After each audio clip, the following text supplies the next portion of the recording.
Hello, everyone, anyone, and probably no one. I thought I'd do a quick check-in on the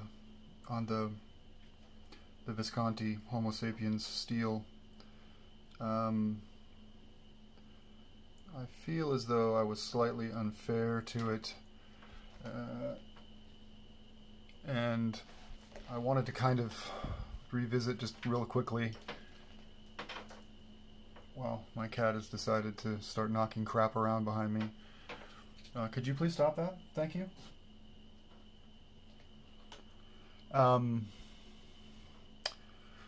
So I cleaned it, and it didn't really seem to do much good, but then once I've been using it, I've noticed that the luster of the basaltic lava has changed rather dramatically.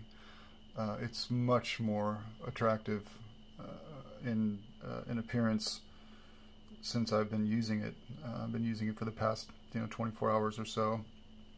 Continuing, I wasn't going to use this to work on this drawing, but of course I couldn't resist. So I started. I went ahead and have been exclusively utilizing it since yesterday.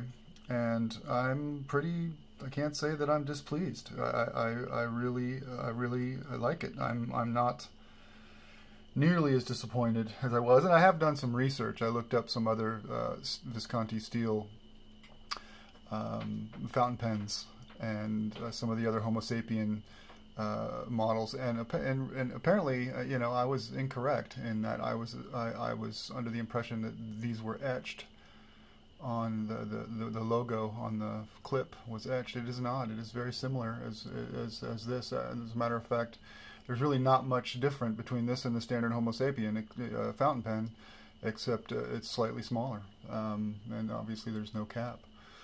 But in terms of its use, in terms of its weight, I find myself using it somewhat similar to the way I use my Tombow, in that it's back weighted. It's got a lot of its weight towards the rear.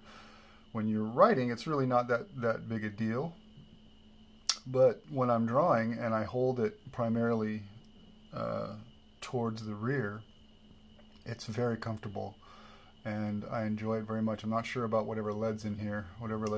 I came with the pen, and I'm not, or the pencil, and I'm not entirely enamored of it. It's I find there's a vast difference between lead brands. And I've found Pentel to be the least problematic in terms of what I do. Most leads I find are very, the only way I can describe it is dirty. They're just very dirty, and they leave a kind of variance in the sort of mark they make. So even though you're using a very even touch, like for example, if I want to even out this field up here above the lip, actually I'll do it over here because I haven't done this one yet. So let's say I want to even this field here, and I just use a light even touch to kind of fill that in. You can see that there's a considerable variance in the value of the mark, even though I'm giving it the equal amount of pressure. That, obviously with what I do, that becomes problematic over time, because that's more for me to have to clean up. So I have to go back in with my eraser and give it an evening of the field.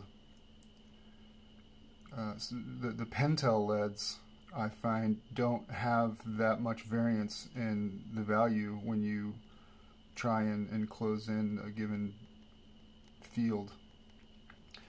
But that's really that doesn't have anything to do with the pencil itself. I think, the steel is prone to scratching, and those scuffs have kind of not really, I wasn't able to really do anything about them. And I actually see, as I look at this, there's a couple of new scratches that weren't there before. But that's just like the new car. The minute you drive a car home from the lot and go to the grocery store, you're going to walk out and there's going to be a freaking ding in the door. It's going to happen. you know, or there's going to be some scuffs or some whatever. It's just inevitable. But as I've used it, I've found I love it. I really do. All that dusty whiteness kind of, you know, is gone, and what's left behind is what I kind of envisioned the surface to look like. This kind of really cool, lustrous, sort of, you know, quasi-luminous, pitted sort of surface, which is really comfortable to hold. And it's very hot in my studio, and so, you know, my hands tend to get really sweaty. Kind of gross, sorry, but you know, and that doesn't affect this at all. There's nothing, you know, sweat just seems to kind of just not be a factor when you're using it, and I love that. There's on eBay right now, there's a Visconti steel fountain pen in Australia. Oddly enough, not the same company that I bought this one from, but a different company. That's not a bad price, and crazily enough, I'm likely to pick it up, and if I do, I'll definitely do a review of it. But, you know, I just wanted to check in and give an update on this and say that my first impressions were not great, but my second impressions are, I love it. I love it. I love the feel of it. I love the weight of it. You know, just the little elements that bothered me because, you know, I was expecting everything, including the moon, for such a kind of a price tag. But I think it's great. I think it's awesome, and I got this Delory leather sleeve for it, which is really nice. And I'll probably actually, the same company, Delory, makes a double. It makes a double sleeve. That if I go ahead and get that, I'm going to have to murder my cat. Hold on one second.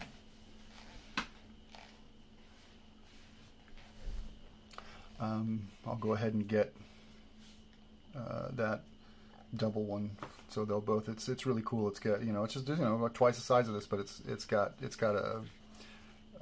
a barrier down the middle. So if you put one on each side, there's a barrier that keeps them from knocking together. Because clearly, if that steel was knocking together, it would create an issue. But I don't know. That's still, I haven't pulled the trigger on that yet, and I don't know. I probably will. Right? Let's just be honest. I probably will.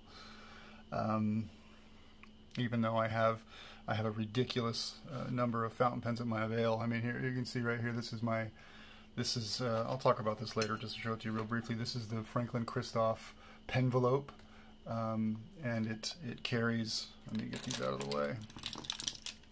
It carries this guy, this little fabric sleeve. And that slides in and out, which is really nice. I love that. I hate having to try and pull pens out of slots. But yeah, it fits down in there really well. And you know, this is my daily carry. I carry all these pens. I carry 6 pens with me. I'm going to do a video on these. These are Opus 88s. And they were the first really semi-high-end pens that I got, and I love them to death. But yeah, I'll talk about that later. And also, you know, I've got a number of Pen BBS Niengaus, which I'll also talk about. But yeah, despite the fact that I've got all these pens that are wonderful and I love them, I would really like to have a set of these Homo Sapiens. The pencil and the fountain pen. That would be really great. I would absolutely love that. So we'll see. I will obviously let you know. But yeah, closing out this video with second impression, absolutely beautiful. If you come across one and you think it might be something you like, I think you will. They don't make them anymore, so you know, if you see one and you're interested, grab it, because you may not see one again. I don't know. I certainly haven't seen another one other than this one, and I've been looking for a while. All right, well, I will see you soon. Bye.